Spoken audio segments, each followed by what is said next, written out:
3052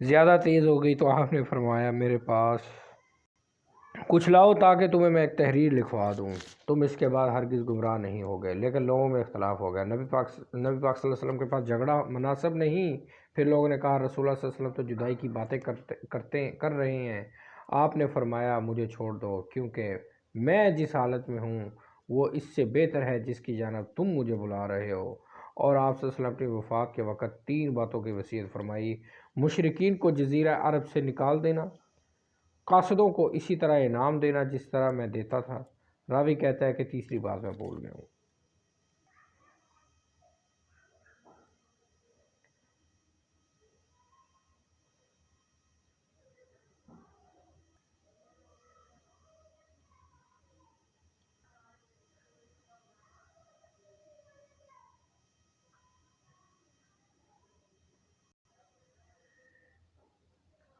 حضرت ابن عمر رضی اللہ تعالیٰ عنہ سے بیان کرتے ہیں کہ پھر نبی صلی اللہ علیہ وسلم لوگوں کے مجمع میں کھڑے ہو گئے، اللہ کی شان و شان، پھر دجال کا ذکر کیا۔ آپ نے فرمایا میں تمہیں دجال کی خبردار کرتا ہوں۔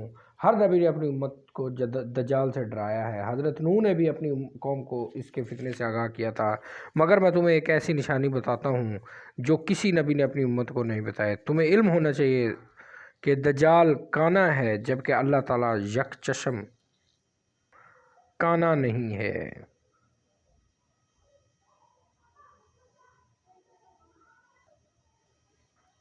صحیح بخاری۔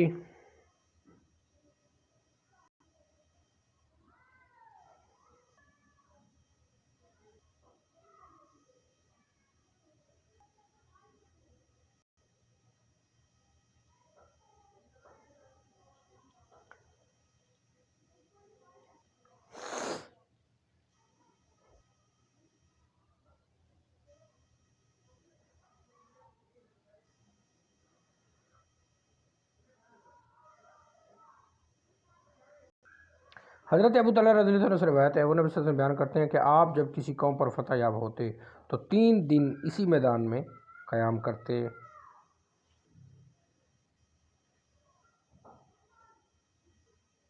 حضرت نافع سے روایت ہے، حضرت عبداللہ بن عمر رضی اللہ عنہ کا ایک غلام بھاگ کر اہل روم جا ملا۔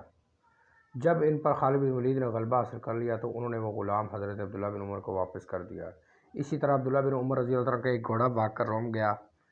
جب روم پر مسلمانوں کا غلبہ ہو گیا تو انہوں نے وہ گھوڑا بھی حضرت عبداللہ بن عمر رضی اللہ عنہ کو واپس کر دیا۔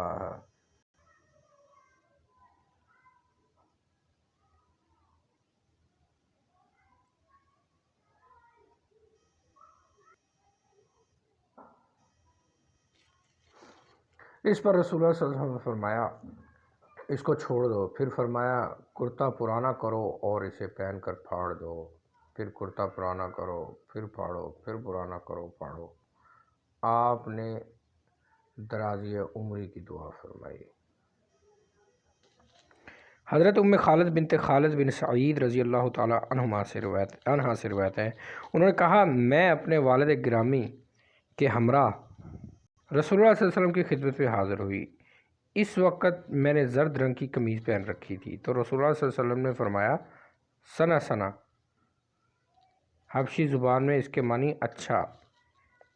حضرت خالد کہتی ہیں پھر میں مہر نبوت سے کھیلنے لگی تو میرے والد نے مجھے ڈانٹ پلائی۔ اس پر رسول اللہ صلی اللہ علیہ وسلم نے فرمایا اس کو چھوڑ دو، پھر فرمایا کرتا پرانا کرو اور اسے پہن کر پھاڑ دو، پھر کرتا پرانا کرو اور پھاڑو، پھر پرانا کرو اور پھاڑو۔ حضرت ابو ہریرہ رضی اللہ عنہ سے روایت ہے کہ حسن بن علی رضی اللہ عنہ صدقے کی کھجوروں میں سے ایک کھجور اٹھائی، منہ میں ڈال دیا۔ نبی صلی اللہ علیہ وسلم نے فارسی زبان میں کہا کخ کخ یعنی تھو تھو، کیا تجھے پتہ نہیں کہ ہم صدقہ نہیں کھاتے؟